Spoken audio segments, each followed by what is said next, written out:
Bales. Hey, Matt. Hey, boys. Hey, Lemon. Beautiful, Tim. Right. This is great, Tim. We got no. It's actually working. No issues. Good. So we'll get it underway, Tim. So you want to get us underway?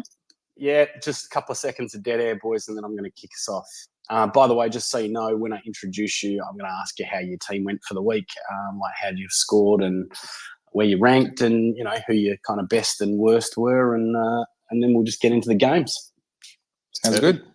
All right, let's do it.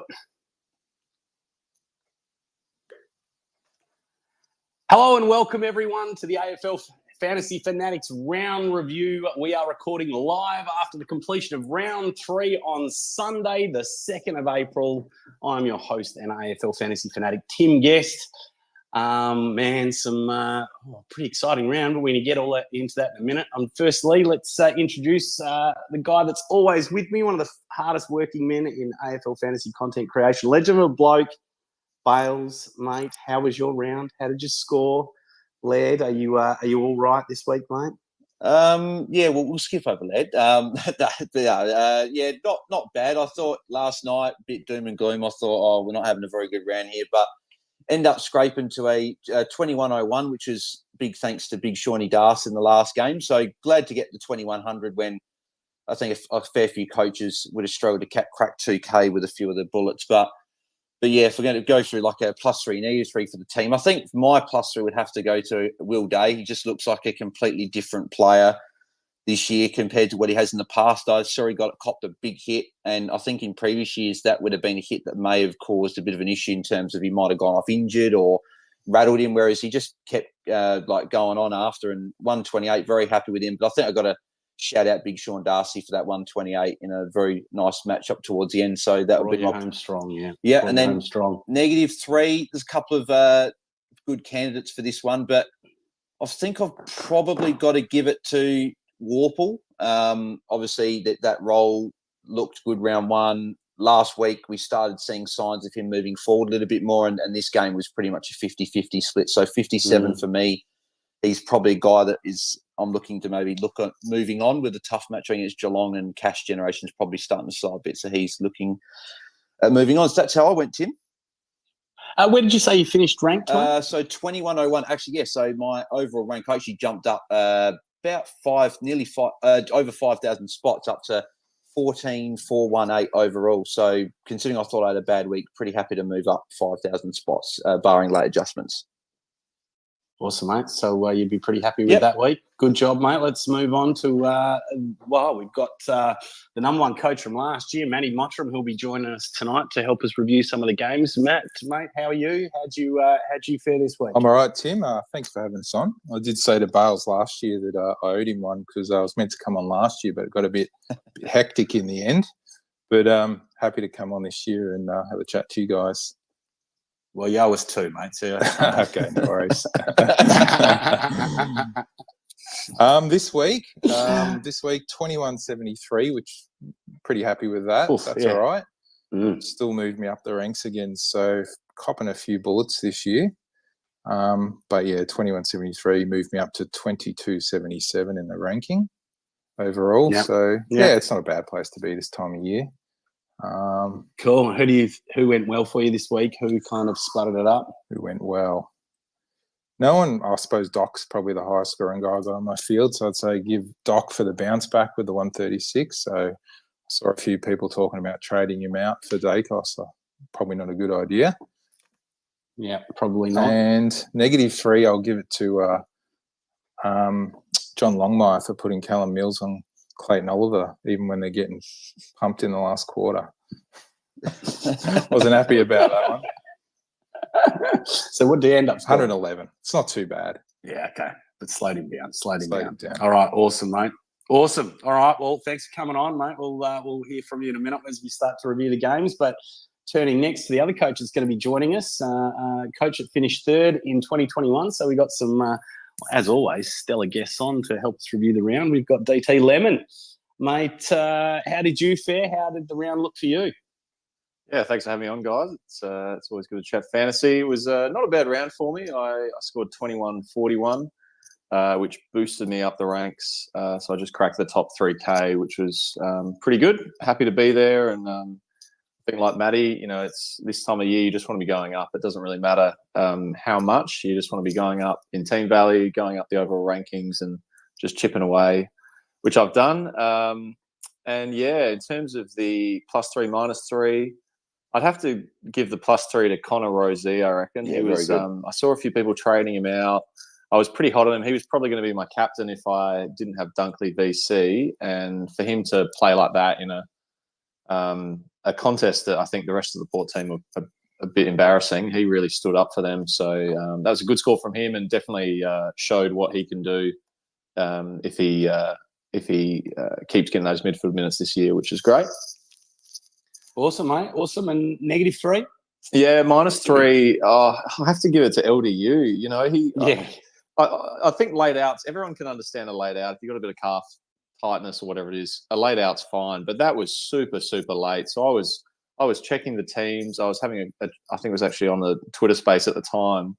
And I thought everyone was all good. I was locked and loaded. And then sure enough, there's whispers coming out 5 minutes before the game that his calf's tight. I'm like, what's the warm-up's already happened at that point. He must have been thinking about it. It's very frustrating because it probably, if you caught it in time, you might have been able to trade out, but it was a bit stressful. I didn't have enough time to trade him, so I held him and took a Chandler 66 for him. So that's a -3 there. LDU, if you're going to be a laid out, you've got to be a little bit earlier. A lot of coaches cop that bullet, which is unfortunate. Yeah. Tim, mate, before we move to the games, everything like that, how did you go this week, mate? Yeah, well, I was caught a little bit like DT Lemon, LDU laid out. I know some coaches, probably didn't give us a lot of chance to trade. A lot of coaches were able to do some shuffling on the bench to get a decent loophole, but I didn't. I literally found out at 10:44, and by the time I got onto the app, it was bounced down and things had moved. So I was left with Mateus Philippou's 40. Which hurt a little bit, but look, I still had a good round. I finished with a 2108, so we all finished over 2100, which I think is a really good round for all of us as coaches. That moved me up in rank about 300 spots. So I'm just sitting just outside of 3,000, so 3,048. I think +3, -3. The ones that you guys have mentioned already, Will Day, Sam Dock. I'll probably give it to, I could give it to Timmy English, but I think I'll give it to Cam McKenzie's 94. I think a few people may have had him on the bench. And with, Setterfield going a bit low and, Warple a bit low, I think he really stood up in my midfield. So I'll give it to him. And then my -3, I'm going to give it to Errol Goulden, just a 71 on a Sunday. Yeah, I think he's probably one I forgot to. Lackluster. He's probably one I forgot that I could have mentioned. Yeah, it just kind of hurt me. This often happens on a Sunday. You're sitting there pretty on a Saturday night thinking you're looking strong. And then you just have a few disappointing finishes on a Sunday. But, look, pretty happy to be sitting where I'm sitting for this time of year. Trades for this week, we'll see how we go. We'll talk about them a little bit later. But before we get into the games, just a reminder to everyone out there just to send in your questions, or if there is a player that you want discussed, start flipping them through. And if we don't discuss them as we talk through the rounds, we'll talk through them at the end. But first of all, Western Bulldogs versus Brisbane. Eddie had on Thursday night. There were some big scores. 7 players scored over 100. Mixed bag for the Bulldogs midfielders. And X-Dog finally went big in a grudge match. So, Bales. Yeah, perfect. Game. Yeah. Seems like a long time ago this game happened, but we'll discuss this. So obviously the big one, top scorer of the play was a Tom Liberatore with a 119. So he's been good to start the year, but want to get your boys' thoughts. I'll ask Lemon for this one first. So Jack McRae, 111, went big, but what did you make of his role? Obviously not as much time in the CBAs. What would you be looking at doing with him moving forward? Is he still a hold, or what are your thoughts? Yeah, really interesting one. I know a lot of people traded with that role. He only had the 40% CBAs again. So that's 2 weeks in a row. He's had around 40% CBAs. I thought he spent a lot of time forward. He actually looked really good as well. So that was a good score. He played well in that high forward role, but I don't think that's a role that he'll average 110 in. So I think that's a sort of a ceiling game from the role he's in. I'd be a bit worried if I owned him. I think he's probably more a sort of 90 to 100 guy in that role, maybe around 100. So would you hold him? Would you trade him? I'd probably hold, hoping that maybe there's an injury in the Dogs midfield hoping that role changes. But I wouldn't be expecting 110s, 120s from him every week. I think that role is not attractive. Yeah, and I think that what we've probably got this week, and this is probably our last week coming up, where we've got probably our last 2 fix-up trades. A few coaches are probably going to start moving into upgrades, but it'd be obviously round 5 onwards is when you're doing your upgrades and whatever. So if you're going to move on to McRae, it's probably got to be this week, or you're probably going to hold him. So, but as we said, former dog Josh Dunkley, Matt, went big with a 116. So did you have him as VC for this game? What did you think of his game? Yeah, I did have him as VC. Initially, I was thinking Bont, and he did come out pretty strong, Bont, so I was regretting it initially. But then Dunkley, he just kept moving forward, and he had a lot more time on ground this week. I think the week previous he only had 69 or something, so he had over 80% time on ground, and you could just see that he was starting to accumulate again. So, yeah, not someone you want to trade out either, which I saw during the week. Yeah, agree. A few people jumped off, I think, maybe to fix up, but he showed that he's still going to put up the numbers. But you did mention Bont there. I'm a Bont owner. I'm interested to see out of you guys who owns Bont here, but he's had 1 quarter off in pretty much each game, which has probably prohibited him from going 110 plus. And on the weekend, he was on 75 at half time, had I think 3 frees against in the final quarter, dropped a sitter that could have potentially been a goal. So he could have ended up on a 120 easily. But are we all we're still fine with Bont, but it's just more frustrating? Or what are our thoughts moving forward, Matt? He's still got that inside mid role. He's still getting the CBA. So compared to McRae, you would trust his role a lot more. So from that perspective, yeah, and I think he could have gone over 100 quite a few times if he wasn't on the pine, or if he didn't give away those free kicks. So I think he's not probably one of the least of your worries on field if you got him. Yeah, agree. I know that a few people will be frustrated. Who owns Bont here? So I do. Tim, I think you own Bont as well.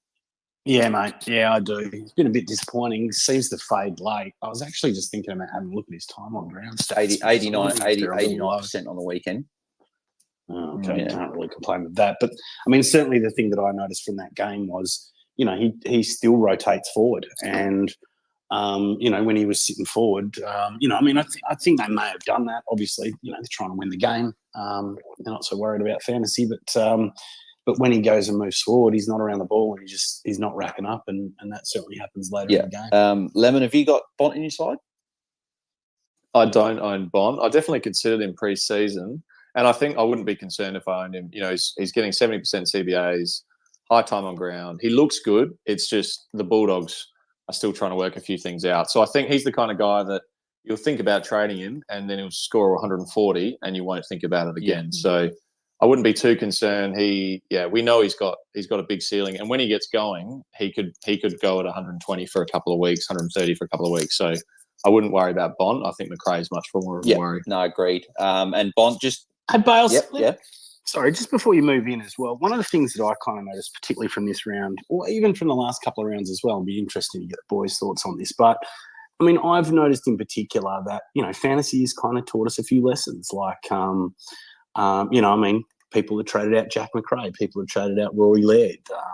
And we've seen these primos put big scores back. Not to say that Jack McRae is a solid, player moving forward, but I've noticed in my own playing of the game, there's been a few things that have happened that have kind of reminded me of a few things that maybe I hadn't been paying attention to, like having the right loopholes on and, making sure you're picking the right VCs and captains and stuff like that. So it's, it's just interesting to pay attention to that stuff early in the year. Yeah, no, agreed. It's just I spoke about with DC and that on the Hat Chat Twitter space last Wednesday, and as they were saying, just trading premiums is fraught with danger because the premium is probably going to put a big score on your head. So I guess the McRae one probably with a 111, obviously you're not happy with the 111, but if you did trade him out, I don't think it's really too much of a concern moving forward because the role isn't there at the moment, but he's probably one just to keep an eye on. Tim English did really well with a 111. I think he's just a clear top 2 ruck, so he was very, very good. Lockie Neal is one that I'd be keeping an eye on with a 104. He's dropped 56K for the year. He's a typical guy that is one of those premiums that's dropped in price and you could look at as an upgrade. So just one to keep an eye on there. And then scrolling down a little bit further. So Will Ashcroft looked good with a 71. Took his first mark for the year, which was good. Bailey Smith, Lemon, would you be moving off a guy like him? So he only had 1 CBA and scored a 71. Is he a guy you'd be jumping off of before he drops too low? Yeah, he's a bit of concern as well. So he is averaging 34% CBAs for the year, playing a bit of wing, playing a bit of half forward. It doesn't look like it's going to be enough for him to get forward status either. So it's really tough to know with him. Again, I think you have to back him in. You have to back in that he will be able to score in that role. You know, he's shown he can score well in the wing role, but I'm not keen on him. I definitely wouldn't bring him in, and if I had him and I had no other problems, I'd be happy to trade him. Yeah, I'd probably agree. I think if he's your most concerning player, you can look to move off. Darcy Wilmot, Matt, he was obviously good again for 66. Is he a guy that we can put at D6 for the next couple of weeks before we get your Sheezels and Zeebles down back? Looks that way. He looked pretty good in that last quarter. I didn't catch the whole game, but I saw a bit of him in the last quarter, and he's getting quite a bit of it and laying some tackles. So it was the Bulldogs, so I think defenders score all right against the Doggies. So you maybe don't expect a 70 or a 66, maybe 55, 60, but I think he's fairly reliable. Yeah, I agree. I'm probably going to be looking at him as my D6 for the next fortnight, with Zeeble and Sheezel going to be going back. McKenna 59 for you, Tim. So that's okay. You probably want a little bit more from him moving forward, I think. Yeah, a little bit disappointed, especially with Wilmot scoring 66. Although, I had Wilmot looped on for Uland was kind of how I was playing that. But yeah, happy enough. Might look. He's someone I'm looking to move on this week.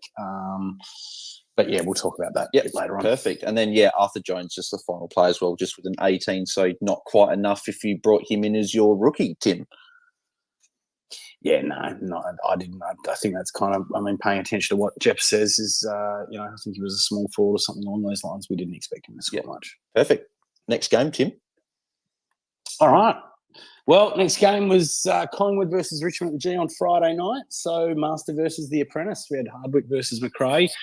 I don't know about you guys, but I was a little bit worried because it had been wet all afternoon. So, I've been looking at Dacos, or maybe coaches have been looking at Timmy T as a captain if you hadn't taken Josh Dunkley.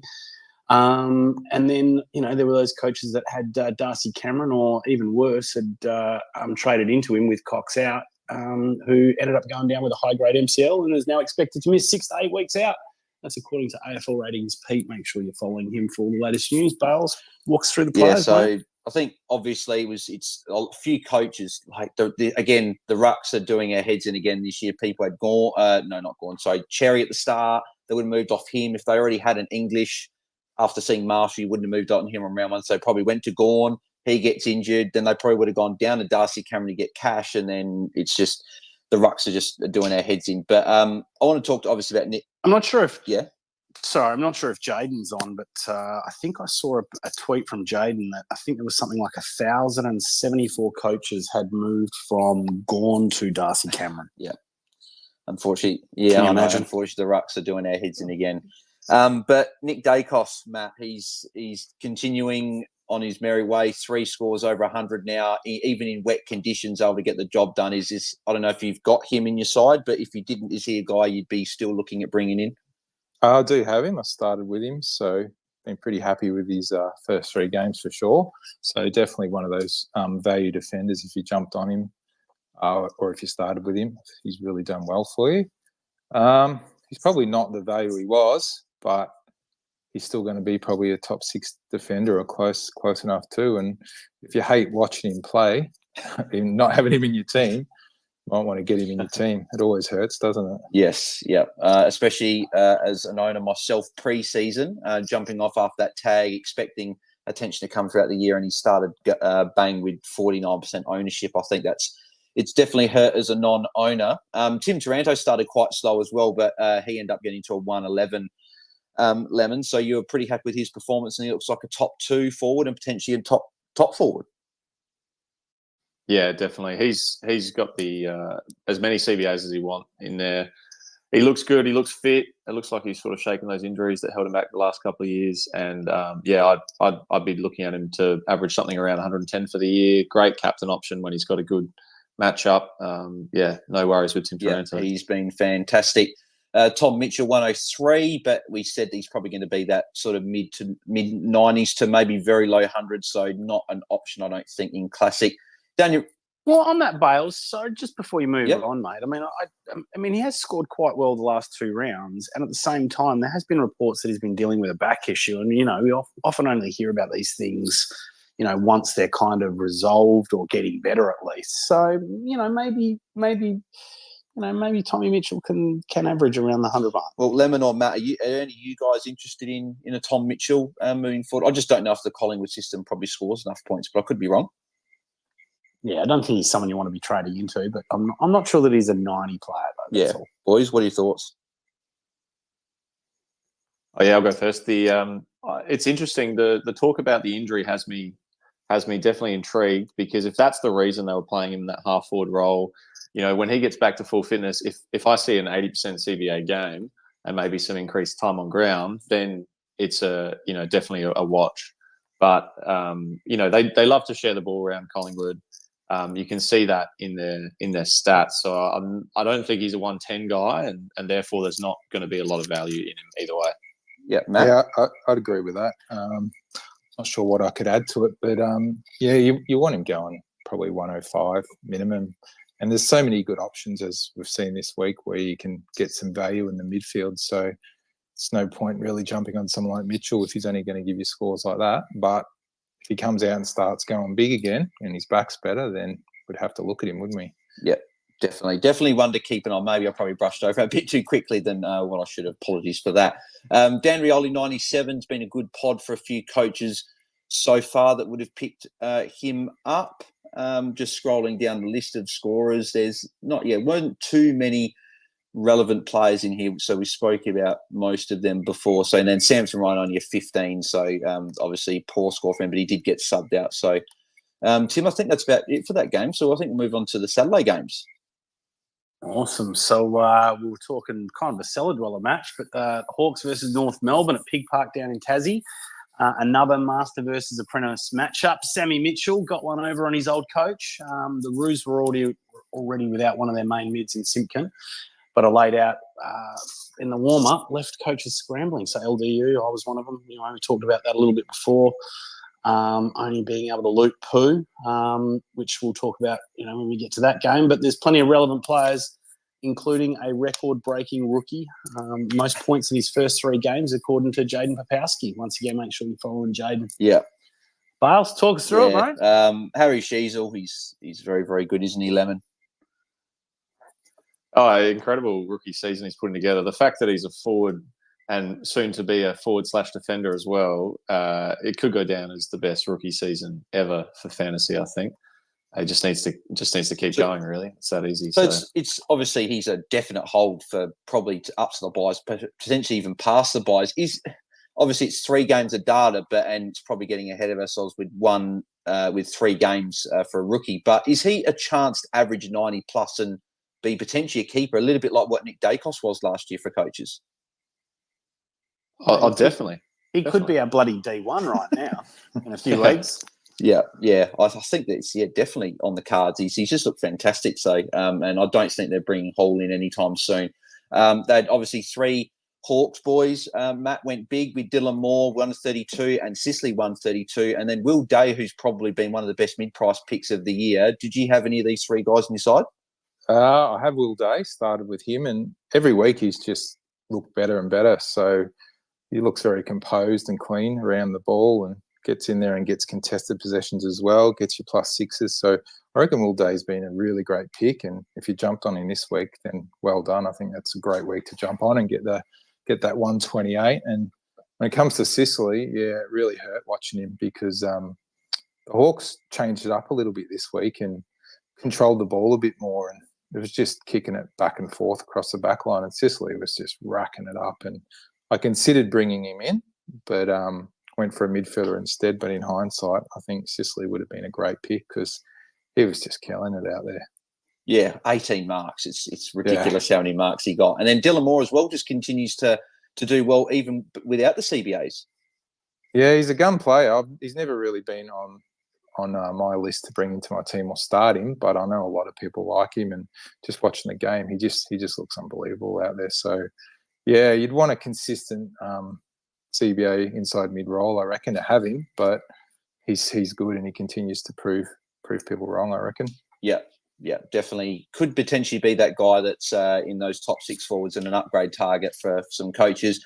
We talked about Cam Mackenzie before with his 94. He's been very good. I wouldn't be surprised if he gets the Rising Star Award. He'd be one of the guys that I think could potentially get it. There's a few other guys as well that did well this week, but he's definitely up there. Tom Power had a big quarter as a guy that traded him this week myself. That 38-point second quarter wasn't great, but he had the role, but with LDU and Simpkin out. So I think it's fine if you traded him.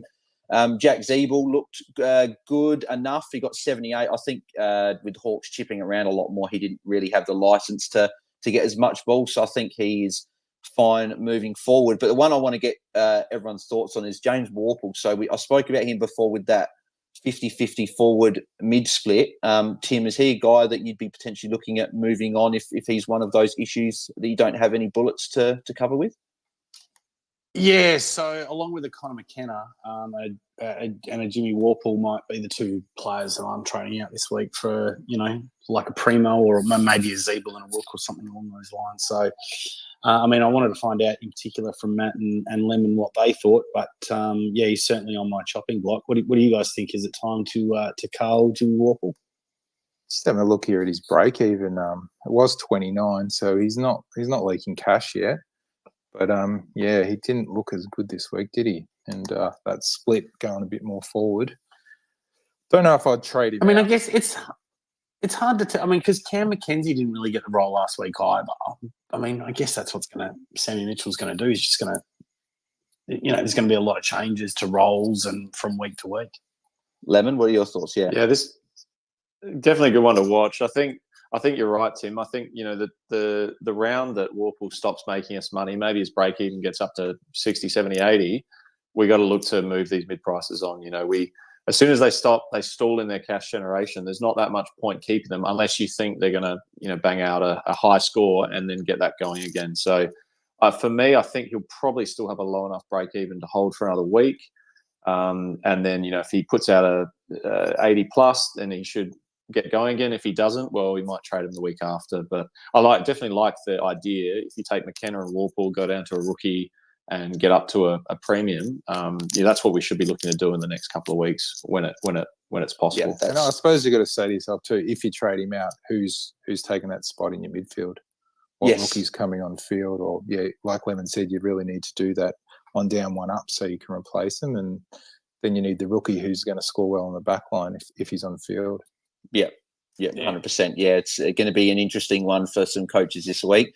Miller Berman got a 51. So if he was your Constable cover, you'd be pretty happy with a 51 from your D6 coming on. So he didn't do too bad. And Fergus Green got a 45, sort of just ticking along those 40s and 50s and making a little bit of cash, Tim. So moving on, I think, to the next game. Yeah, so GWS Giants versus Carlton up at Giants Stadium. Once again, another wet game, which I know there was some coaches out there once again a little bit nervous who either hadn't taken Dunkley's VC or didn't have it. I was one of those. I'd put the VC on Bont, trying to go a little bit against the grain. But we didn't need to be. In the end, Doc went huge, and then Kelly returned from concussion protocol after only 13 days and didn't disappoint. Once again, another game with plenty of relevant players. Bales, over to you, mate. We'll speak about Josh Kelly next, but Matt, obviously you gave your +3 doses to Doherty, and I think a few people were a little bit worried with him with his output, but he sort of put that to bed with a big score. How did you find his performance on Saturday afternoon? Yeah, I didn't catch a lot of this one, just a little bits here and there, but he looked good. And I know once the first few games he was in were quite high pressure games, so once he got into a game that was a bit easier, he was always going to rack it up, I thought. So it's pretty reliable. Yeah, I'd be for coaches as well that have got him. North Melbourne this week on Friday night or Friday afternoon, the Good Friday game. So it could be a good VC option looking ahead here. But Josh Kelly's the one I want to get everyone's thoughts on. I'll start with Lemon, but he looked fantastic. It was just annoying as a guy that myself started with him. And a few people started with him, and he got injured round one, missed last week, but he came back 126. If you're looking for a midfield upgrade, would he be a guy that's high on your radar?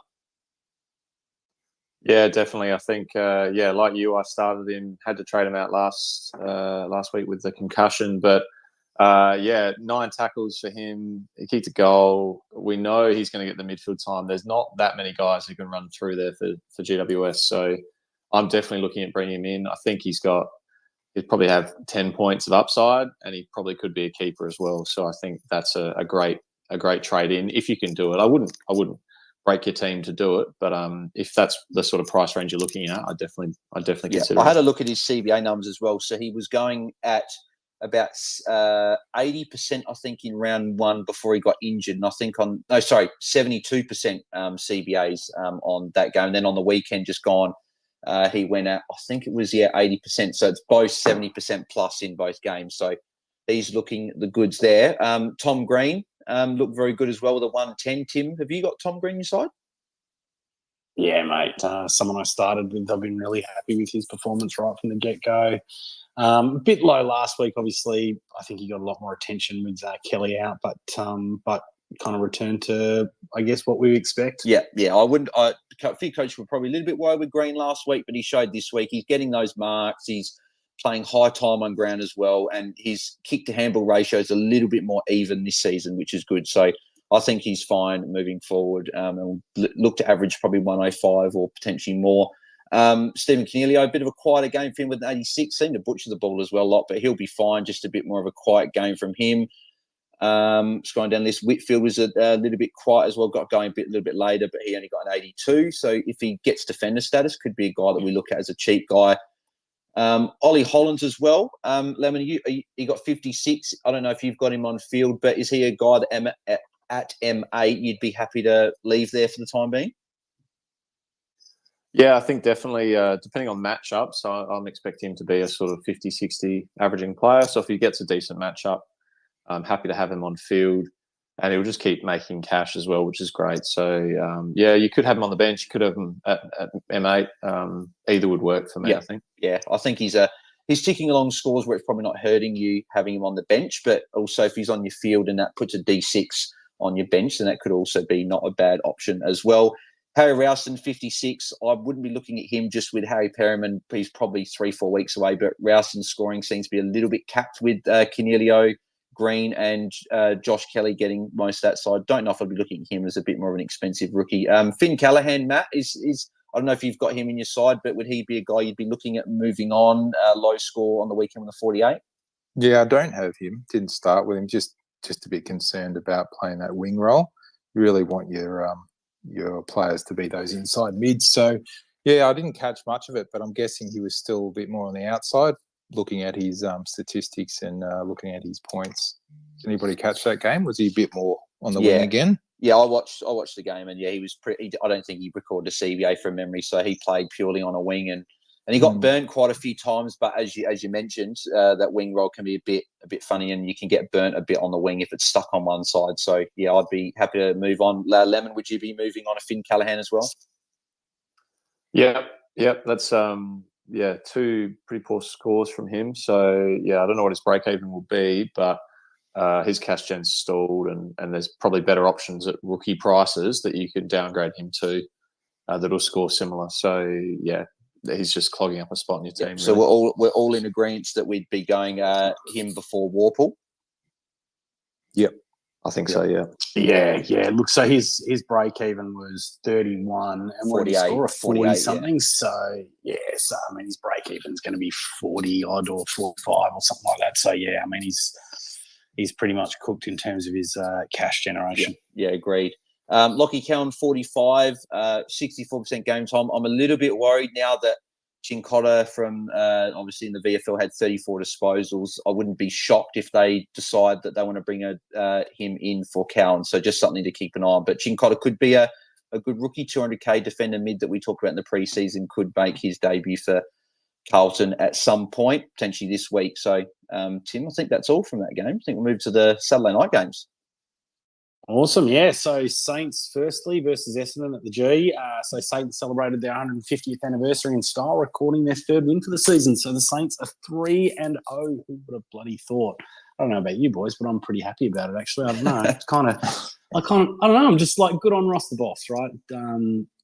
I mean, the Saints are finally doing something. So, but it was a big game though. There was 2 popular trade-in targets, and they certainly didn't give coaches the sugar hit that we were after. In fact, one of them, Stocker, I was lucky I got away from when Tunstall was named out, but he was he stunk it up, that's for sure. But Bales, walk us through the players for that. Yeah, unfortunately, I brought in a Stocker. We'll speak about him in a sec. But Brad Crouch, Tim, do you think that is he a guy that we could be he's a bit expensive probably now, but is he a guy that we could look at somewhere throughout the season? He seems to just have a knack of putting up good scores. Yeah, I mean, I think he's always thereabouts. Even over the last few years, he's always kind of on the outside, or someone that you're thinking of. He's certainly someone that can put up some ceiling scores, but I don't know, just hasn't been able to string it together for long periods of time. But I mean, what was it, last 5 games of last year? I think he had 120, 130 average or something along those lines. So I'm not surprised he's scoring that well. Yeah, no, Jack Steele as well. That is something to look at there as well. Matt, as a Bombers man, how did you find Parrish's game on Saturday night? It's pretty good. I mean, I think the whole team was good, because if this was 2022, I think Essendon would have rolled over and just got pumped, I think, by the Saints. So I think we're a much improved team and got a pretty solid midfield unit now. I think Setterfield having that big inside mid is really helping those other guys around him. And Parrish, I think he's right up the top in a lot of the categories on the AFL app if you have a look, and he does a lot more than what you realise. So he's looking pretty good actually. So it's 300s to start the year, and obviously the 120s. Is he a guy that you potentially could look at as? He's 894. His break even, I'm just getting up, was 107. So he might be touching 900. Is he a guy that you might look at if he's in that price range? Probably not at this stage. I mean, maybe through the buys or after the buys if he's looking really good. But there's still a few really good valued mids around there, I think, who are going a little bit better. But he's not a bad pick, that's for sure. But I probably wouldn't be trading him in at the moment. Yeah, would that be the same as one of the other Bombers in Zach Merritt? You'd be looking at moving him later on in the year, or is he maybe a bit more of an interest? Yeah, obviously Zach Merritt, he can go massive. We all know that. Helped you, mate, very much last year. He did. I have a soft spot for Zach. But I wouldn't get him at the moment at his price. I think just wait. I think when we got him last year is like in the low to mid 700s. So it only takes one game of getting tagged and a low score and you can pick them up cheap. Yeah, I'd probably agree. Yeah, they're probably, if they were under 900, you could look a bit more, but I think both will be 900 or a bit more. So you could look at him. And then I'll ask you about a couple more Bombers, Matt, as well. So Jordan really had a big game with a 102, and then the other defender of note that a lot of people got is Andrew McGrath, who saved his score. As an owner myself, went 24 at half time. I was the vomit emojis were going in a lot of group chats because I wasn't liking that, but ended up saving his score, and then really had a good game. So what are your thoughts on both those guys moving forward? I think they're going to be up and down depending on the week. You've got Redmond, who had 100 last week. I think Ridley was down last week and he was up to 100 this week and took a few more marks, I think, against the Saints. The defenders tend to get a few more marks chipping around because of that zone pressure they play. So I think it's a hard one to pick a Bomber defender because it can change every week, and I think that's the risk. And I think if you own Ridley, you would have, or McGrath, you would have definitely kept him for this game, but you'd definitely be looking at maybe other options going forward. Yeah, now I reckon. I think Gold Coast, they've got one more good matchup this week, but it could be something where, hang on, wait, no, not Gold Coast, because that's St Kilda, sorry. I can't remember. Who have Essendon got this week? I can't remember. Really has. They're playing GWS. Yes, right. GWS, yeah. So I guess we'll see how that goes. But yeah, probably not a bad option to move off, especially McGrath, who's sort of stagnating in price. But I guess if you've got other issues, he's just ticking along with his 80s at the moment. Next player we'll talk about was Jack Sinclair, Lemon. So he's been a bit sort of ordinary. He got the 100 last week against the Bulldogs, but only an 81 this week. Is he a guy? Obviously, a lot of people don't own him, but are you worried that he may not be a top 6 defender, or is he still like you're not too worried? It's only 3 games of data. I'd definitely be worried. I think he was so good last year because he had the role. So he was in a great role, and there wasn't really anyone who was rebounding for the Saints. Whereas this year they've got Wanganeen Millera, who's in there. It looks like Mason Woods sort of floating back a lot. The wingers are floating back a lot. So I think they're sort of spreading the ball a bit more coming out of defence. That's probably the way Ross Lyon envisions it. So I'm definitely not bringing him in just yet. He might bounce back, but those rebounding defenders, the role is so crucial because, as we see with the Essendon defenders, if there's 2 or 3 guys who can do what one guy could do, well, they're all going to be sort of taking ball away from each other. So, it's a bit of a concern for Jack Sinclair. Yeah. Rob Marshall had a good game as well with 100 and in a pretty tough match against Draper. So that was good from him. Matt Setterfield copped I think it was a hand knock at the end of the game. It said injured on the app, but is there an update that you saw from Essendon about his status? Is he fine to go this week? Or I haven't seen anything. I did look around a bit, couldn't see anything. I listened to Brad Scott's presser afterwards, and he said, nothing to report on the injuries front, all clear. So I'm guessing it can't be too serious if we're not hearing about it already. Yeah, no. What about the fact that Setterfield only had 50% CBAs? That's a good question. I don't know what was happening with their rotations. St Kilda did put a lot more pressure on the Bombers, so I'm not sure if that had anything to do with it. Yeah, okay. I'm not sure. Yeah, I just wondered if there was anything there for us to flag or watch. I didn't watch the game that closely, but yeah, I did notice. I mean, I thought maybe it was the injury that maybe impacted his CBAs, but I wasn't. So what did Parrish and where have you got that number? Where am I getting the info from? Yeah, I've got Setterfield at 68% CBAs. So. Oh, okay. Well, I'm looking at the AFL app.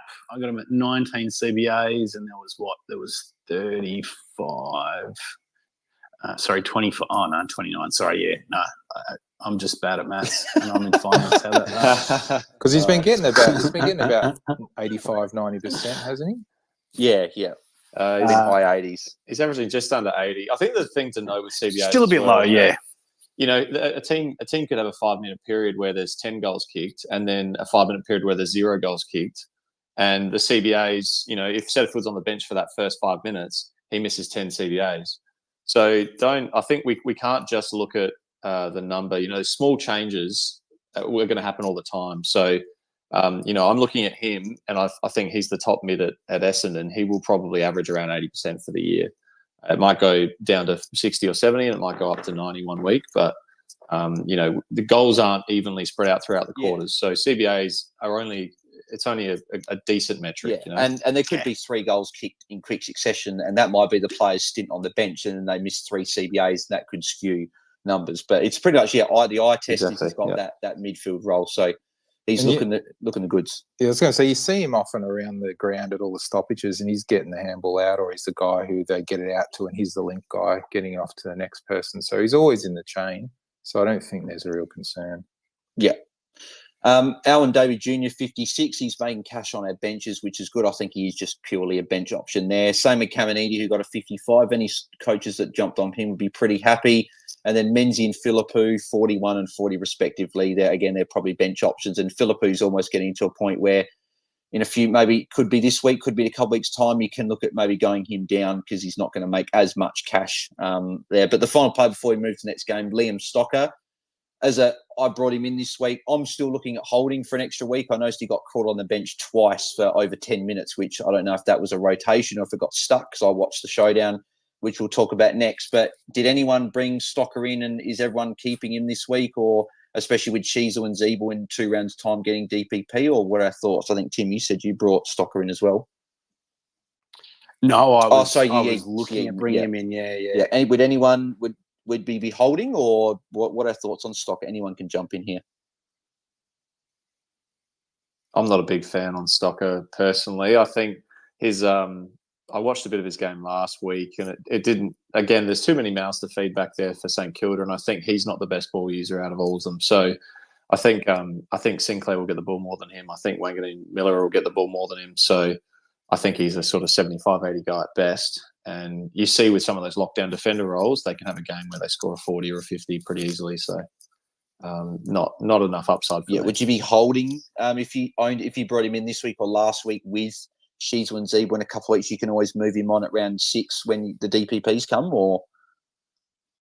Yeah, I think it's tough to trade out of defenders at the moment because you've got those 2 guys that are going to come in and be sort of walk-in defenders. But if you had nothing else to do, you could trade him. But you'd probably if you just brought him in, you probably want to hold a week or two and wait till the forwards come through.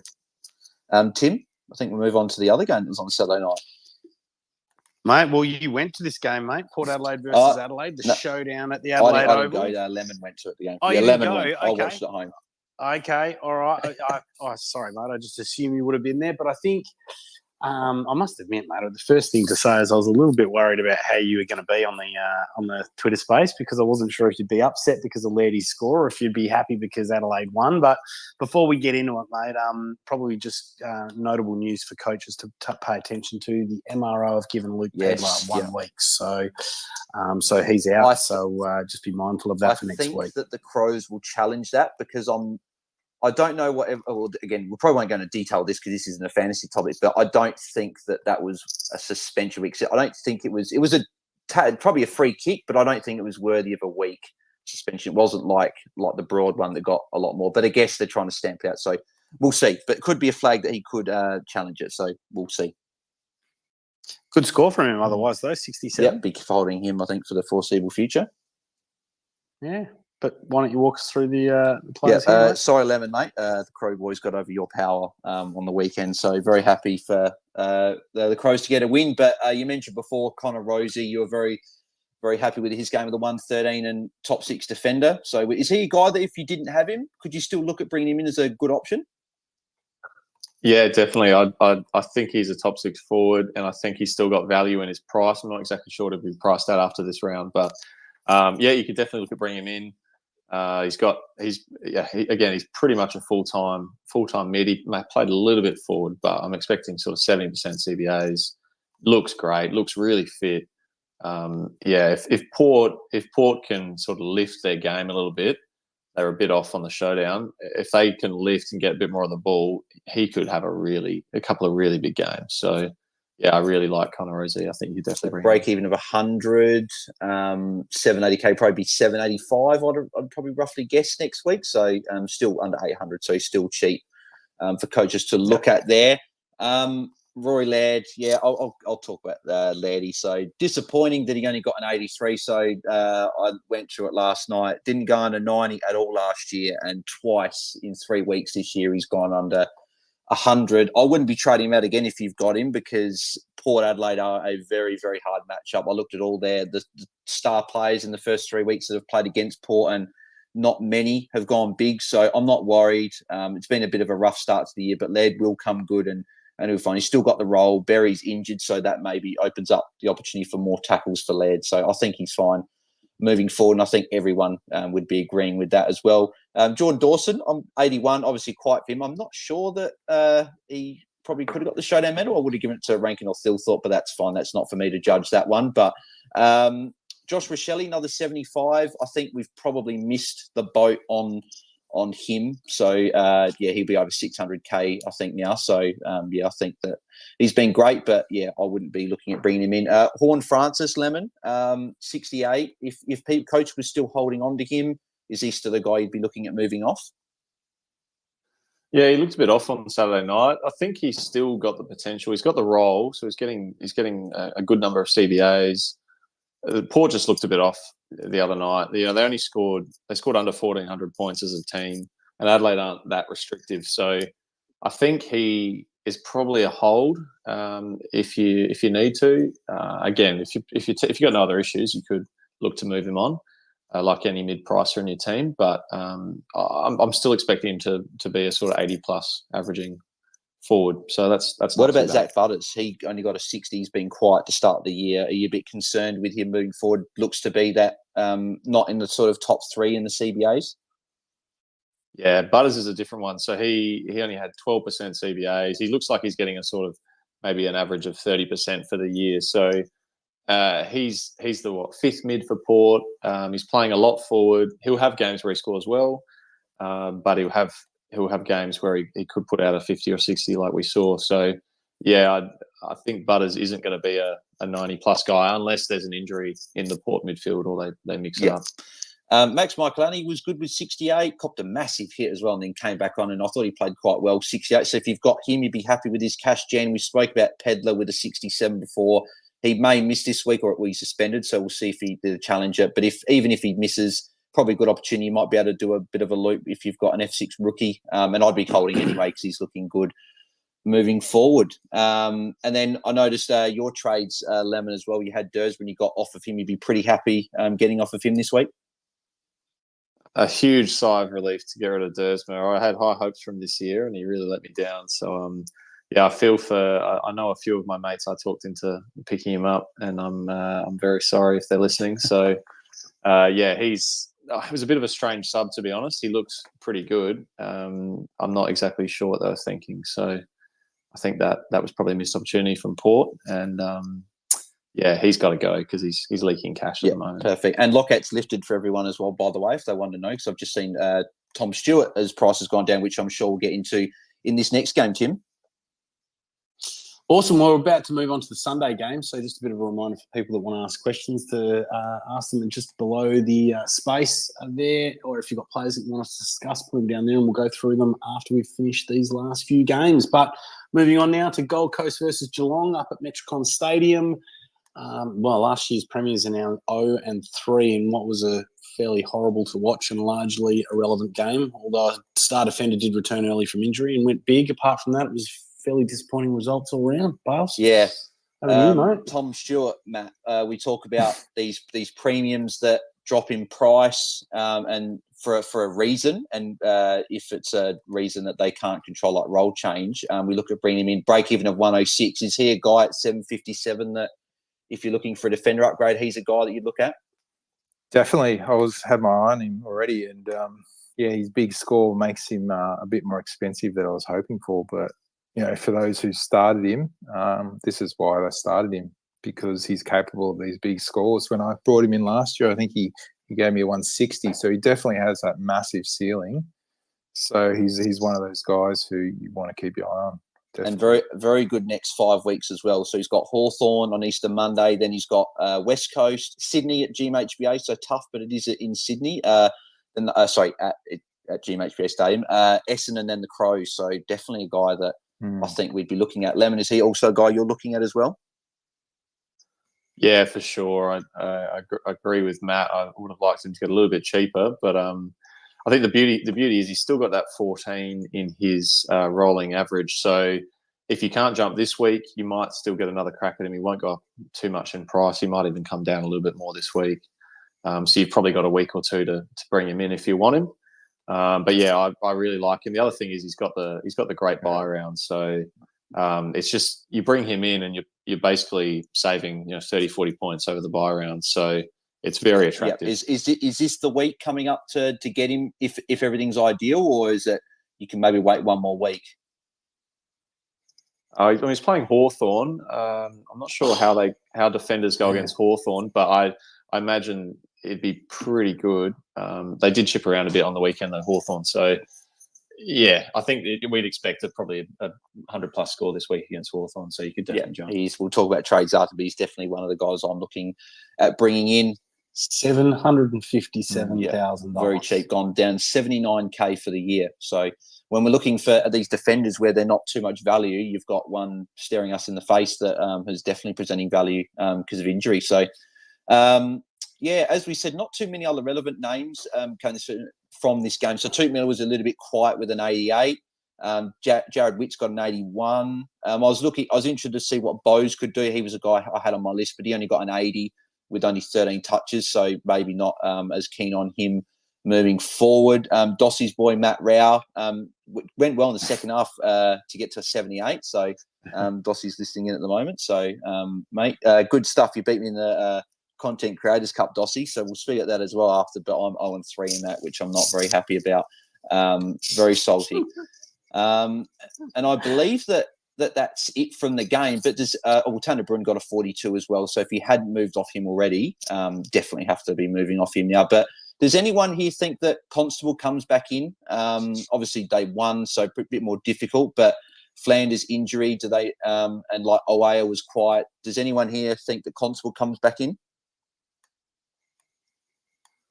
I'm definitely hoping like Kelly does. I think he might be a chance for a sub vest maybe.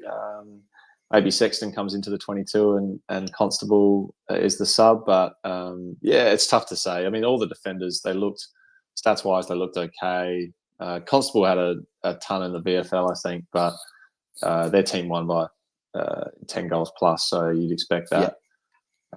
We'll wait and see. I think if you held him, you can think about trading, but you can also have a plan if he plays. Because even if he plays as a sub, he should make a bit of money still. So. Yeah, so because a lot of people I held him. I've got like a Wilmot there who would be playing on field for him if he didn't play. So I guess that could be okay. He doesn't have to be moved and could hopefully make a little bit of cash, but we'll have to see. And you mentioned obviously Viva had 29 disposals. We didn't speak about him at the Giants game, but Josh Fahey could be a guy that Jeppa flagged as well earlier today. Had 40 disposals for them in the VFL. So he'd be one that I'd be keeping a close eye on for a debut this week. So, Tim, I think we'll move on to the final two games. Yeah, well, in what was a more relevant game, but once again, kind of scoring was still subdued, except for that of a basement $200,000 key rookie forward. Was the Melbourne and Sydney game at the MCG? Yep, we'll start with Clayton Oliver, Matt. Obviously, you've got him in your side, and he looked good. And again, with 111, got clamped a little bit in the second half, but he's just looking like a different beast this year. Yeah, definitely. That was frustrating watching that, but you can rely on that happening when you're playing against Sydney. I thought even Rowbottom might do it, but Mills is pretty accountable at the stoppages. I got Oliver in because I just think a lot of people are lacking those captain options, and Dunkley's been a bit down, and Doc up and down. So it's good to have someone solid there to put the seal on if your VC fails, and can actually gain you quite a few points. So he is expensive though, so that's the only thing. It does hurt you elsewhere having him, but it's a bit of a trade-off. But he looked good, looked very good.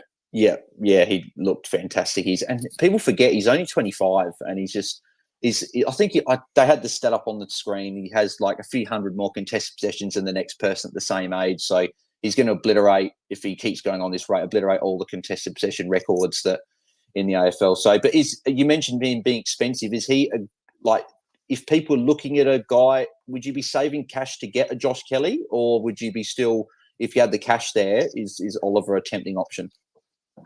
Yeah, look, it's a stretch to get him in. The only reason I got him is because I had Jack Steele. So I could have gone down or up, and that's the only reason I traded him in. I wouldn't try and reach for him if you didn't have him, but having that injury makes it a lot easier just to switch over. Yeah. No, it was a good move for the coaches that did that this week. Grundy was good as well with a 106. He'll be good for the next 5 weeks until Gawn comes back. So if you did move on him as unique, that's good, but you will have to have a plan that of moving him on potentially when Gawn comes back. Maybe you can watch him when Gawn's back for a week because he looked good today as an extra midfielder. Petrarca with a 99. So I don't know if he's going to quite hit those heights as a top 8 midfielder, Lemon. What do you see Petrarca averaging moving forward? Yeah, it's an interesting question. I think CBAs wise, he's still in the thick of it. So he's averaging 70%. There were some talks he'd have less than that this year, but he's been in there. But yeah, it's tough to get a read on Petrarca. He's the kind of guy that can just put together a few 140s and that'll bump his average up. So he's not necessarily a consistent 110, 120 guy like Clayton Oliver. He'll do it in 1 or 2 games. So I like him, but I think there's probably better options around his price. His price, you want to be very certain he's going to be a top 8, and I don't think I'm convinced just yet. Callum Mills as well got a 95. It was funny that he started scoring really well when he's in the midfield. Funny that an inside midfielder scores well as an inside midfielder. So it's just annoying for all of us coaches that he can't get that 70+% CBA role and he's sort of thrown everywhere because we know he can score. But he's dropping a fair bit in price, so we'll keep an eye on him if he becomes an option later on in the year. Van Rooyen Lemon as well had a good debut with a 76, and then also Cade Chandler played well again for another 66. So we'll start with Van Rooyen. Is he a good target for coaches to look at this week, or are you still concerned being a key position player?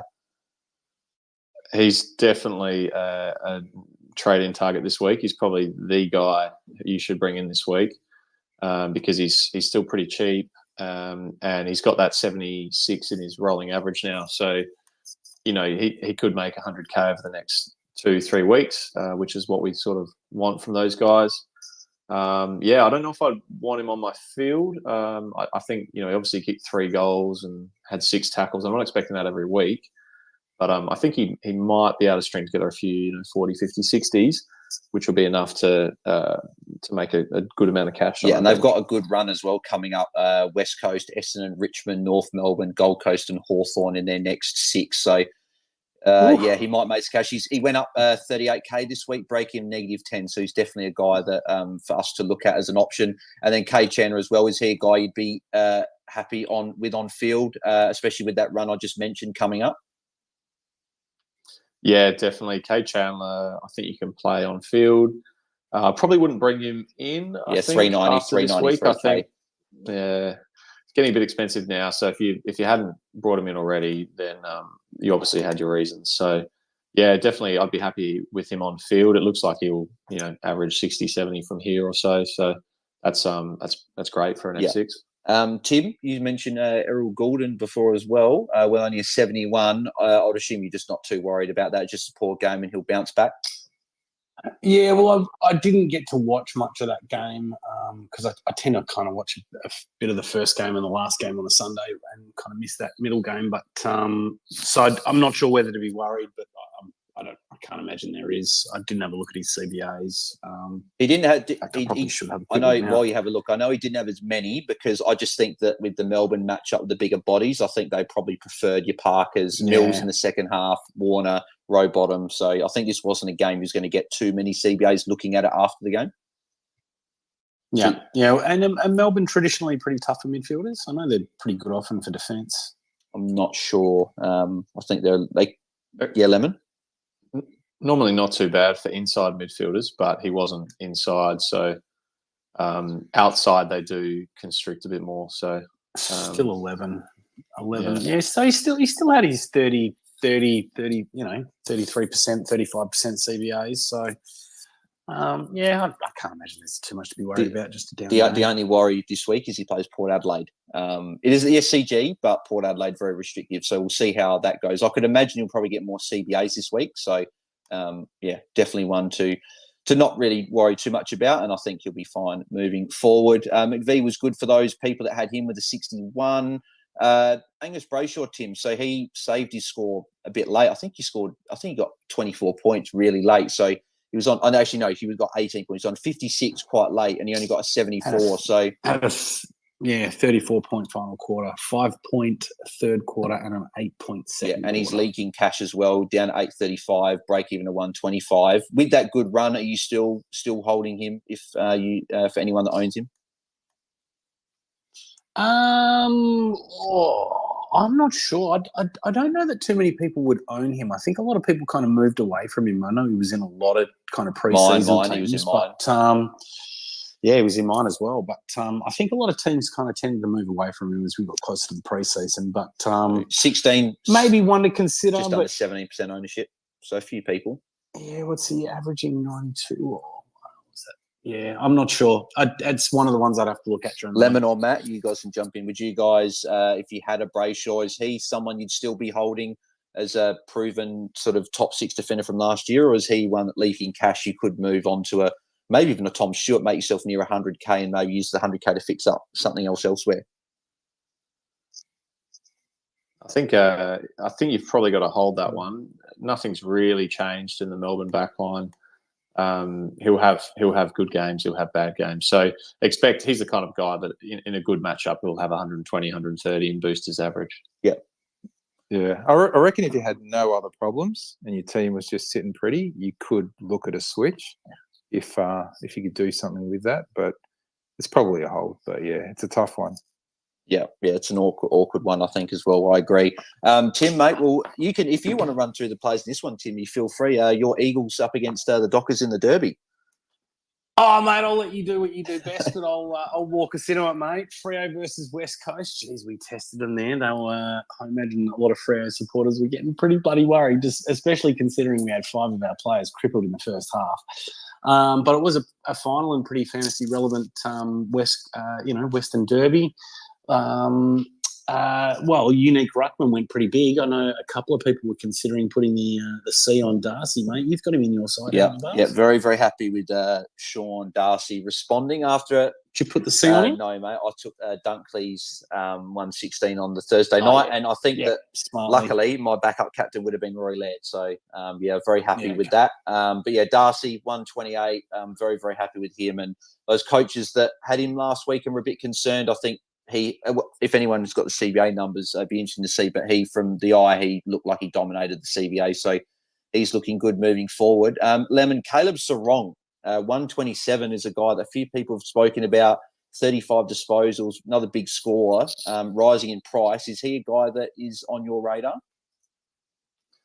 Yeah, he's one that's definitely slipped through the cracks for me. So I think what's really promising about him, he looks great. To the eye test, he looks amazing. But also his time on ground's come up a little bit as well.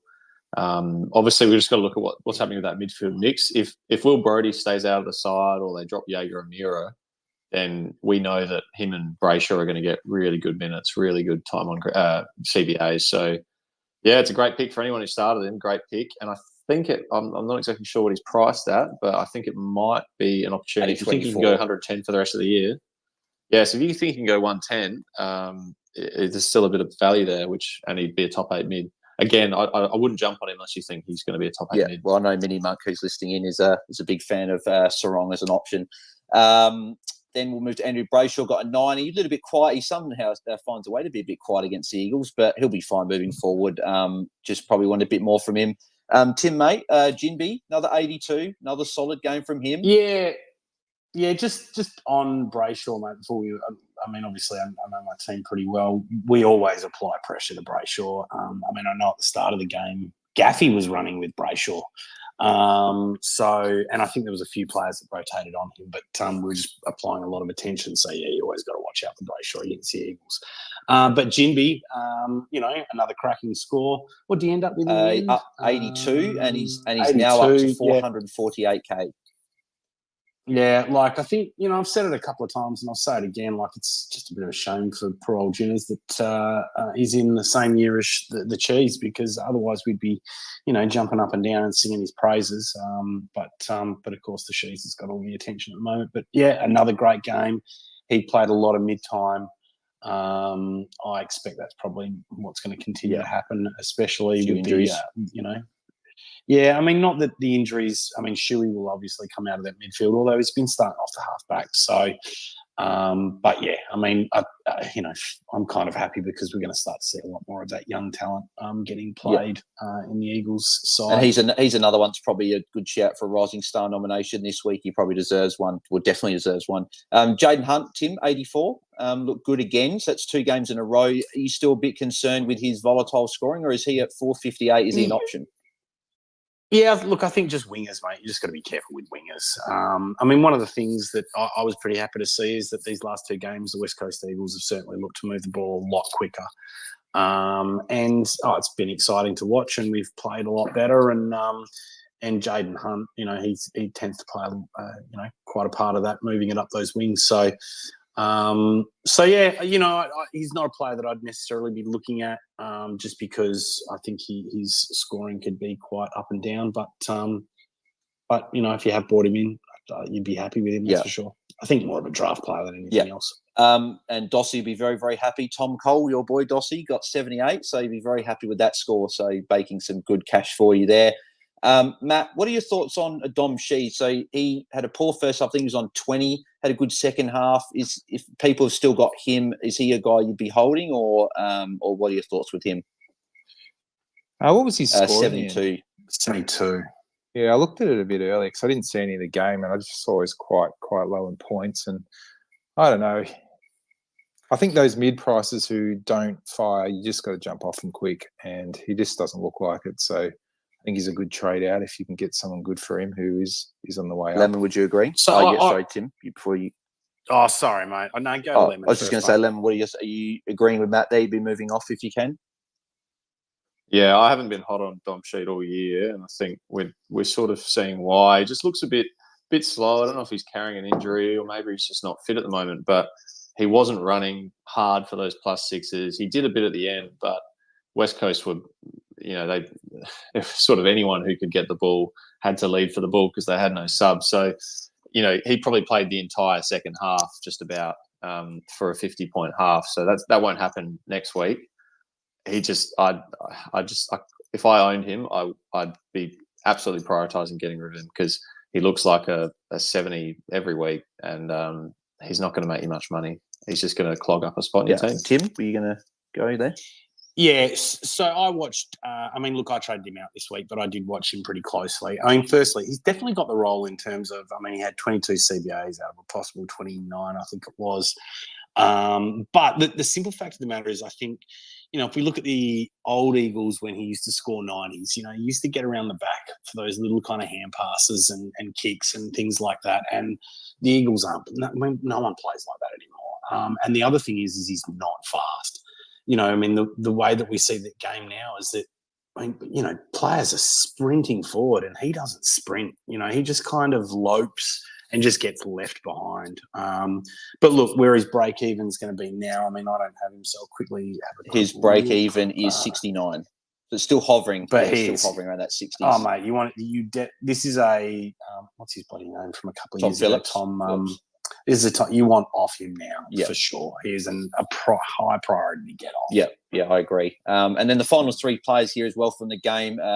Campbell Chesser, I think he looked a lot better, especially as the game went on. I know he had to play a lot more game time with the injuries, but 51, so a bit of an increase in scoring and game time. So I'm sure as he gets more games, he's going to be a very good player for West Coast. And then the other players, just to keep an eye on, Elijah Hewitt had a pretty good second half as well.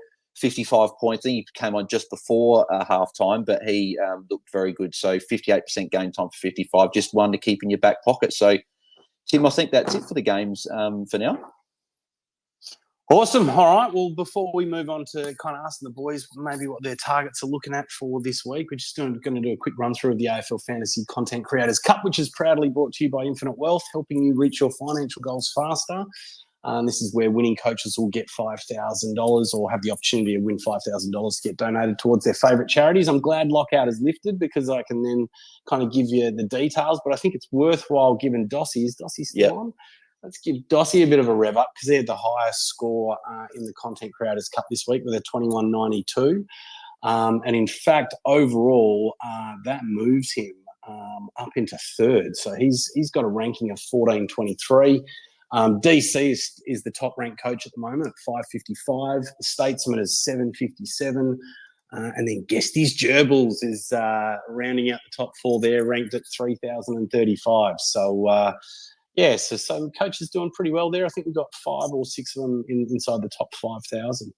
Not a bad start for some of the content creators. And I think Holmesy had a massive week as well. So he's doing well coming back from a fairly rough start. But moving on, Lemon, why don't we turn to you, mate? Who are you looking at maybe trading in? Who are you looking at getting rid of this week? I know it's early in the week, mate. But what do you think your moves might be? Yeah, I think Van Ruin will come in. It'll be a bit of DPP action to get him in, but he'll come in. Constable might leave the team if he's not picked or talked about being picked. Other than that, I don't actually have too many issues in my team, so I think I'll definitely hold Pedler. Yeah, it might be one of the mid prices, maybe a Warple out or a McKenna out. Even though I brought him in this week, one of those sort of mid prices who's not going up in value. To try and bring in a sort of premium, maybe a Stewart, maybe a Kelly, maybe someone else who's sort of fallen premium. So that's probably what I'd do, but I haven't looked at it too hard yet. Awesome. Turning over to you, Matt.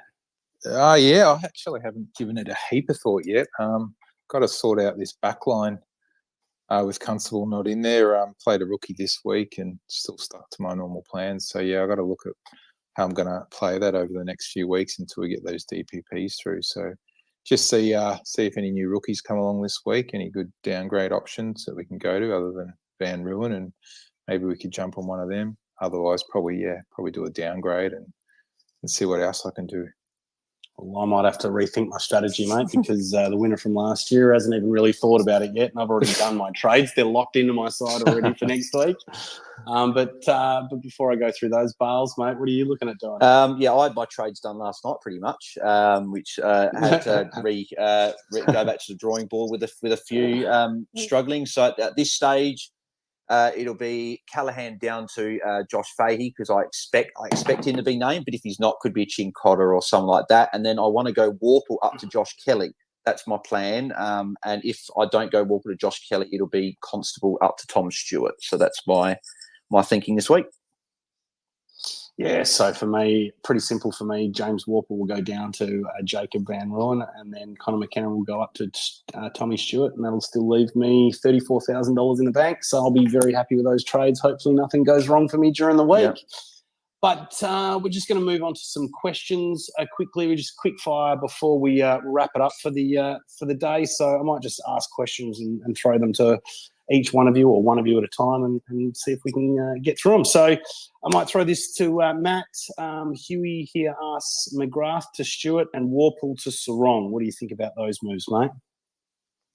I actually don't mind them. I think they're good moves. Yeah, McGrath to Stewart. So is McGrath, what will McGrath be priced at? Is that that's cashing up, is it? Yeah, I like those moves. That's cashing up. Yeah, well, McGrath won't be a top 6. And Stewart can definitely be a top 6, and Warpole's probably not going to go that much further. And Strong's looking really good, so I think they're both good trades if you can do them. Yeah, sure, awesome. All right, great. Well, I'll pass this one over to Lemon, mate. So this is from Lauren. She says, "Managed to improve my ranking to 1172. So good job there, Lauren. What to do with Warple? Do we hold one more week, or do you think we jump off?" Yeah, you can definitely hold Warple if you've got no other issues. So his break-even is going to be 51. I expect him to meet that.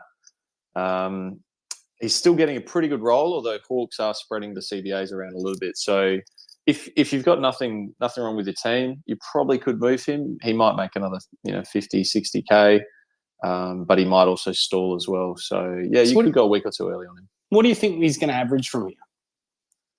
I think in that role, I think he's an 80 guy, maybe an 85. I don't know what. So he's priced at 560. I don't know what that turns out to be priced at figure, but I assume he's still got another 5-10 points of upside. So, well, I guess if we hold him for one more week with a break even of 51, if he goes an 80, you're probably going to make maybe 15K, something along those lines. So it's it's not a must trade, but at the same time, it's it's not going to make you a huge amount of cash either. So yeah, look, you can hold one more week if you've got other issues, I think is the answer to that one. Bales, I'll throw this one to you, mate. What do you think of Philippou to a premium forward and Constable down? Corey scored a 21.83 for the round and went up from 20,000 to 6.7. So that's probably good news for coaches out there as well. Don't worry about your rank too much. If you have a good week, you can make some significant ground. But, mate, what do you think of Philippou to a primo forward and Constable down? I imagine to a rook, though. But, the question would be probably who's the rook going to be? Well, especially as Jet flagged before, if we go to Josh Fahey get named, or even Alex Chincotta, they're probably the two ones, and they're luckily defenders this week. So if you haven't got any rookies and it moves a Wilmot on field, I don't mind that if you're restructuring there. But if it's bringing a Cowan or Chincotta or Fahey on, I wouldn't do it. But besides that, I would do it. And just quick mention, just on YouTube, Moonboy says, "I thought Tim's voice was familiar. I watch his property updates sometimes." So, yeah. All right, thanks, mate. Appreciate it. All right, well, I might actually get all of you guys to give me some rankings on these guys. So Lincoln says here he's got JHF, Sheed, Stocker, and Callahan. So who would you trade out first? So out of JHF, Sheed, Stocker, and Callahan, Lemon, who would you trade out first, mate? Probably Callahan of those guys. I think you can get rid of him and just play rookie in the midfield. Yeah, probably Callahan would be gone first. Yeah, what about you, Matt? Yeah, I think I'd agree with that. Probably Callahan. Yeah. Bales? Yeah, I'd probably go Callahan for me. If it's not Callahan, this person wants to do someone else, I'd probably be Horn Francis is probably the next one for me, I think. Yeah, I guess it does depend on what you can do. He is looking at who he could target, either Green, Stewart, LDU, or Sarong. Who would you guys target out of those? Green, Stewart, LDU, or Sarong? I mean, I know I'm going for Stewart this week, obviously being underpriced. Do you guys agree with that? Yeah, I think you probably avoid LDU just with the calf tightness. We'll see where that lands. But even if he plays, I'd probably avoid him. There's a question mark there. I think Stewart, just because of the defender status and the nice buy round, I think he's a guy you probably want to bring in this week or next week. So why wouldn't you just bring him in when you can? And $7.57. I'm not sure that we're going to get him any cheaper than that. I mean, his break even will be 106, but not sure it's going to be much cheaper than that. So if you can go to Stewart, I think Stewart's the one. Jack asks Sicily, Dacos, or Stewart in this week. Bales, who would you be bringing in, mate? Sicily, Dacos, or Stewart? I think as good as Sicily and Dacos have been, I think it's Stewart. I think he presents the value, save 100K, I think, from essentially 100K from the other guys. So, and I think at this time of year, saving cash is good. And it's not like you're saving cash for anyone. It's Tom Stewart.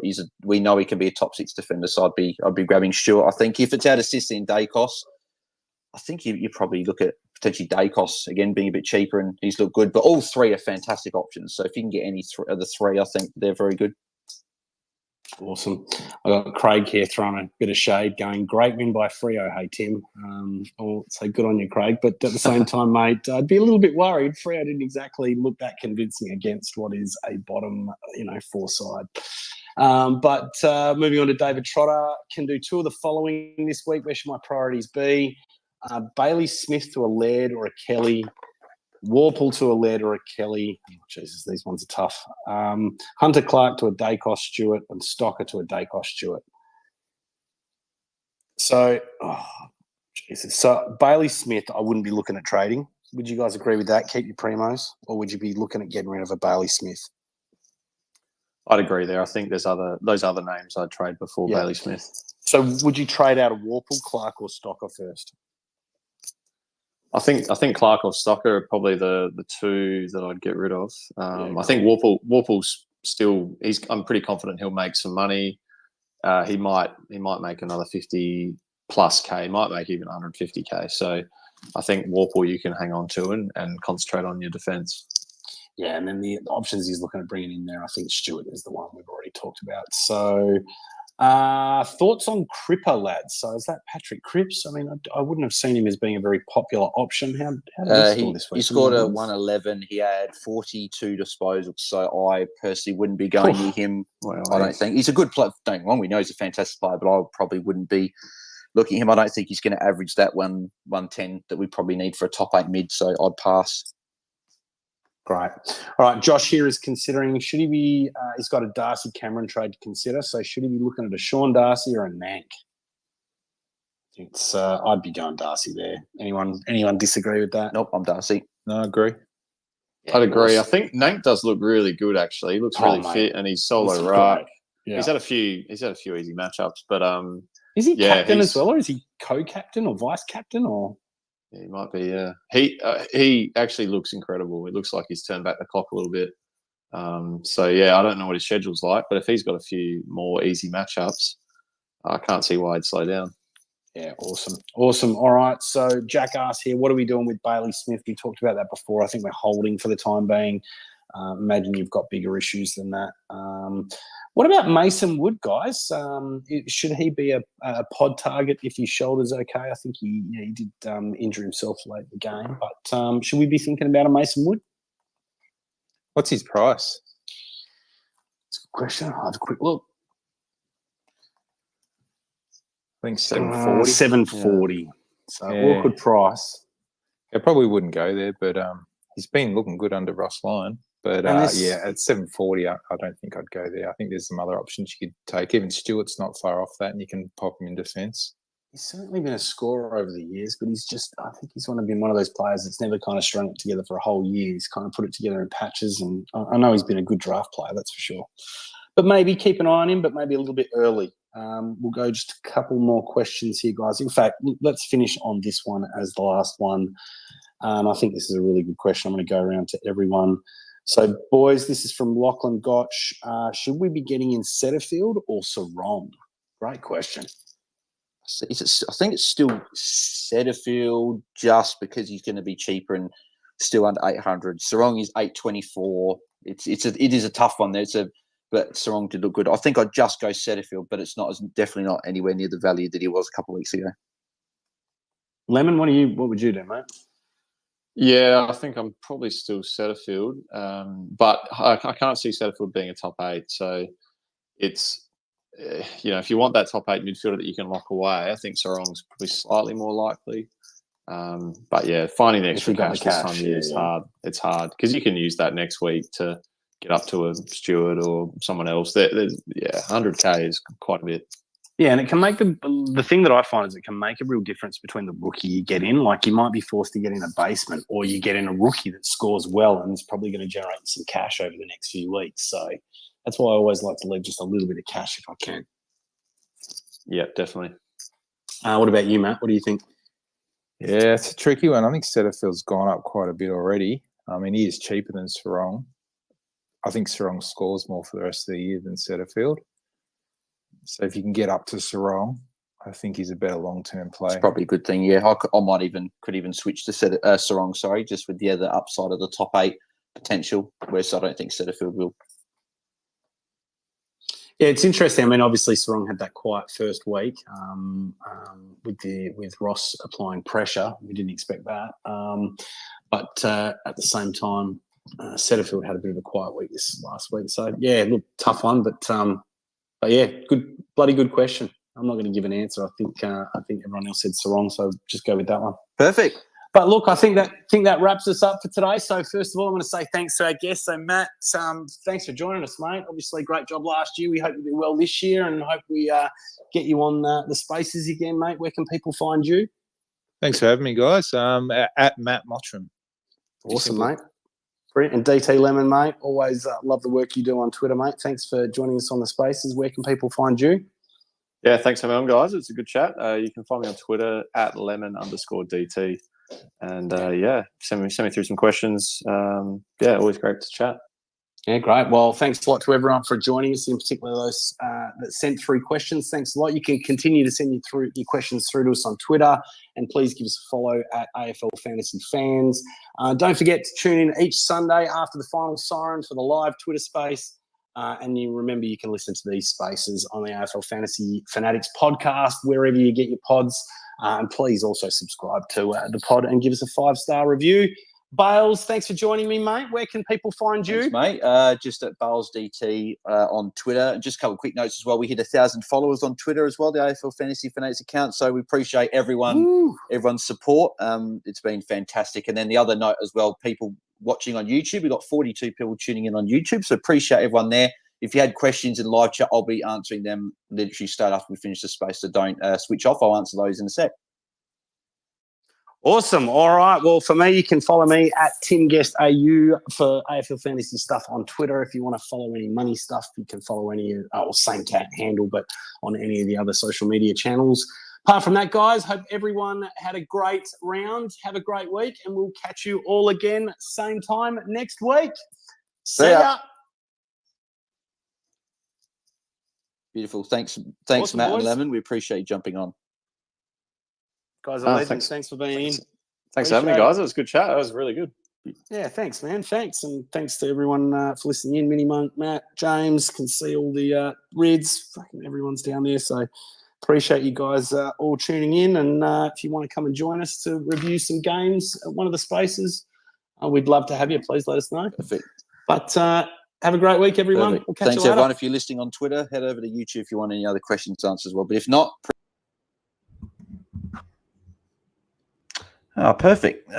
Thanks, everyone, for tuning in for the Twitter space as well. So we'll get to answering all the... Apologies, we get to every question throughout the Twitter space. So I'll answer you guys here. I hope you guys can hear the microphone as well. It should be plugged in. So I'll answer questions in live chat just because you guys did tune in. So I appreciate it. And yeah, apologies couldn't get to it. So who have we got here? So Hugh says, Newbit Fantasy and made a mistake this week for trades. Went McRae and Bruin to Setterfield and Scholl, either worth keeping still. I'd keep Setterfield. You can move off Scholl, though, I think. If you want to, you can probably move into a better option. So you can look at doing that. So that would be one thing I'd be looking at as well. And then you also said, Charlie Constable replacement. if you can get up to Stewart, as we mentioned, that would be something I'd be looking at. But it is a tough price. So if you maybe want to go down and play Wilmot on field, you could. I wouldn't have any more than Wilmot on field. Wilmot and Ginby's the most I'd have in defence. So you could do that. But it is a tough one there. Jaden Hunt maybe is probably the best one if you're looking at someone, but I personally wouldn't go there. Simon Stacks, good day, lads. What are you supposed to do with Young? He limped to an 80 after being gifted a goal. He could easily have been a 60, and the team just don't seem to use him. Yeah, I know they burn him a lot. You could look at moving off if he's your worst issue, but at the moment with defenders, I think it's almost just you just hold just because we've got other issues. So you could hold, but it is something that you could consider if you don't have any other issues. So interesting. Moonboy, I don't think Bond's in the same league as Laird. Only averaged 100 last year. I traded to Setterfield and team value will rocket because of it. Yeah, no, it's not a bad call. So yeah, I think Laird will be better than Bond this year as well. So Romani, I don't know if I should trade Andy Brayshaw out. I wouldn't trade him out. If you've got him, you keep him. He just had a poor game. He doesn't normally score well against West Coast either. So I think you hold him for this week. So I wouldn't be moving off of him. Charlie Bodchick, 2048, didn't notice LDU out. Yeah, I know a lot of people didn't notice LDU out because it was so late, but mate, good, not a bad score. Anything over 2,000, I think this week was pretty good. Probably moved you up. So David Dyker, loving the content, guys. Appreciate all the effort. Thanks, Dave. We appreciate you tuning in tonight as well. Early trade advice, Brun to rookie, McKenna to Tom Stewart, then Mackenzie on field or Brun to rookie. Rosie moves to mid for Cozzy Pickett, then McGrath to Tom Stewart. I'd do the first one, I think. I'd be going Brun to a rookie, putting Cam McKenzie on field, then going McKenna to Tom Stewart. I think they're fantastic trades if you can do those two. So Moonboy held Kelly, no regrets. Yep, 100%. I'm looking at bringing him in this week, as I mentioned. So that's one I'll be looking at. Jack Mulder, how would you rank Dacos, Sicily, and Stewart as trade-in targets this week? So, we did talk about this one. I'd rank it Stewart, Dacos, Sicily, I think. I think I'd rank it in those three. I think Stewart with the value would be my pick there. Moonboy Sicily is such a good pod and has a ceiling. That's my pick. Yeah, he's not a bad pick. I do like Sicily. I like all three. If you can bring any of the three in, I like all three. But I think Stewart, for me, with the value at the moment, would be my pick. And he's got a pretty nice run as well. What else have we got here? Jack Mulder not having Sicily. That Sicily ceiling is nerve. It's definitely you want him in your side. So if you can get him in, he's not a bad option. But Stewart is the good value as well. What else we got here? There's a bit of chat here. So good to see people chatting in the live chat throughout the Twitter space as well. I would be definitely going day over Stocker Moonboy, as you said there as well. That would definitely be my pick. Hugh says, thoughts on Jack Bytel coming back in and is Musgrave D'Ambrosio a good swap for Constable? I wouldn't probably go for D'Ambrosio. I think with all Essendon defenders, I think just probably give it a miss there. He played well, but he could drop a 40 next week, so I wouldn't get him. Jack Bytel, if he comes back in, is a pretty good option as well. In the mid 300s, he'll probably have a role in there, so he's a good option to look at. So I don't mind Bytel, but D'Ambrosio I probably wouldn't look at. Josh Murray, with Pedler, Euland, and other rookies out, is it better to move on Sheed and Brun or fix up rookies? It's a good, very, very good question, Josh, there. I think if you've got Pedler and Euland, Pedler will be back in. He might not be spent, as I said, I flagged they could challenge it. I don't think it was a hugely dangerous tackle. It was a two-motion one, but I don't know if it was a week worthy. Houston played out the game. It could be dangerous, but I don't know. It'll be interesting. But even if he doesn't, he'll be back the following week. I'd hold him. Bodie, probably not expensive enough to trade unless you've got nothing to do. So I'd be moving Brun definitely. And if you can move Sheed as well, I would, just as Matt said as well, you don't want to get stuck with these mid prices that you can jump off of now. So I'd probably jump off them first personally. But it depends. If you've got 4 or 5 rookies that you don't have playing, then you could do the rookies first. So you could do Brun and a rookie potentially. That'd be what I'd look at. Porter Dennis, got Constable and Callahan. I'm looking to trade out this week. Already have the main trade targets, Day, Zeeble, Setterfield. Who should I target this week? So I think we mentioned, I think I'd love Tom Stewart as a target. Josh Kelly, if you can get all the way up to him, he's a fantastic target. They're the two I'm looking at this week because I've got Day and Zeeble. So they'd be the two. They'd probably be the best two at this moment. But obviously we've got a week, so there'll be more that pop their head up. Josh Fahey and Chin Cotter as your rookies as well to downgrade are also good guys to look at if they come in. Yeah, Porter looking for cheap players around 300 to 600k to have a good role and make money. It's tough. Probably Cozzy Pickett is probably the one that maybe being suspended comes back in this week. He could be a guy that you could look at. So definitely someone in that price, Porter, that you could look at. Fallen Wrath has said Constable to Jason Van Rooyen and Callahan today. How are those trades? So Van Rooyen to Callahan. So Constable to Van Rooyen and Callahan today. Yep, tick them off. I like those. If Van Rooyen's on your bench as well, that's definitely a tick. So, yeah, I like those. Went from 80k to 30k better week. Well, yeah, some people had better weeks this week, but some people struggled. So it's fluctuating a lot, fantasy, to start the year. It's been a bit of a weird start for a lot of people. A lot of bullets going around the place. Lennon Roberts, is LDU set for round 4? I think so. I think he'll be fine. It was just calf tightness. They just didn't want to take a risk with him. So I would imagine that he'll be right for round 4, but just something to keep an eye on as well. He wouldn't be a target for me, but if you've got him still and you held to him, I think he'll be fine this week. Simon Stacks, if I trade Warple to a rookie like Fahy, I already have all the good rookies, including Van Rooyen, then I can get Sheed to anyone. Oliver looks like an amazing run, but Kelly good as well, which is better. I'm still Kelly, just because you're saving over near 200k now, because Oliver's going to be, I think he's 1.04 million. So it's like 140, 150k. I'd be going Kelly to save the cash, because cash is important at this time of year. So I'd be doing that personally. But Oliver's a great option. If you don't have any good captain options, Simon, that could be a route you go down to get Oliver to get that captain option. But a lot of people have got Dunkley, Doherty, even Taranto, a Laird, someone like that, a good captain option. So I'd be going Kelly. But if not, you could look at Oliver. The final question here, Jordan Figuera. I hope I've said that correctly, Jordan. Are Tom Green and Paddy Cripps keepers long term if you have them in your team? I don't think they're season-long keepers, but I think you can hold them to the buys if you've got both of them in your side. I wouldn't be targeting probably either now. I think they're probably a little bit too expensive. I think Green's going to be in the 830 range. Paddy Cripps is near 900, so I wouldn't target them to get in your side. But in terms of holding, I'd definitely hold to the buys at least. And potentially they could be your final upgrades, like in round 18, 19, 20 or later. So that's what I'll be doing there. So beautiful. All right. Thanks, everyone, for tuning in on YouTube as well. In future, I will do this as well. Post our podcast, or Twitter space. So if you do have questions on YouTube, I will answer them. I'll more than likely get to them after. And we went a bit longer tonight. We went at like an hour and 20. So, but in future, I'll try and get a few of these questions incorporated in the Twitter space as well. But if I don't get to your question, make sure you stick around after the space, because I will answer. We've got a few people tuning in now, 34, which is good. So appreciate it. Lennon, best replacement to Constable. It's tough. As I mentioned before, I'm not hot on a Jaden Hunt. If that's the best you can get to, then maybe. If you get up to Tom Stewart, that's exactly what I'd be doing. He's the best target, I think, for me this week in defense. So, but yeah, beautiful. Anyway, appreciate everyone tuning in as well. A few people tuning up. So appreciate all the support. If you did like the video, make sure you leave a like here as well. Make sure you go and subscribe to the channel as well. I saw a few people subscribed as well. Actually, I'll give them a bit of a shout out as well. So we had Keenan Baker subscribed. Appreciate your support. And I believe that there was one other as well that subscribed while we had the Twitter space on.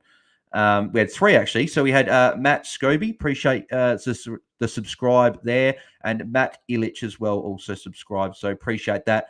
Apologies if you subscribed and I didn't read your name out. Sometimes the notifications come through and sometimes they don't, but they're the ones that did. We're 807, 193 away from 1,000 now. So if we can reach that, that'd be amazing. I'll be back on YouTube tomorrow for the round review. Just a quick 15-minute video just saying how my team went. A bit more in-depth than daily news recap Monday, Tuesday, Wednesday. Trade talk on Wednesday. And then the watch-alongs as well. So we've got 28 watching now. It'd be good to get 15 or so people watching on the watch-alongs next week. We hit 10 on the weekend. But yeah, appreciate everyone's support. Social media links in the description below. Follow those. Follow Tim as well at TimGuestAU on Twitter and on TikTok for the financial stuff on TikTok, but fantasy stuff on Twitter. And then go follow Lemon DT and Matt Mottram on Twitter as well. So appreciate those two jumping on. Appreciate Tim as always. Thanks everyone that tuned in on YouTube as well. And I'll catch you guys in the next video on the channel as well. So I'm out. Cheers.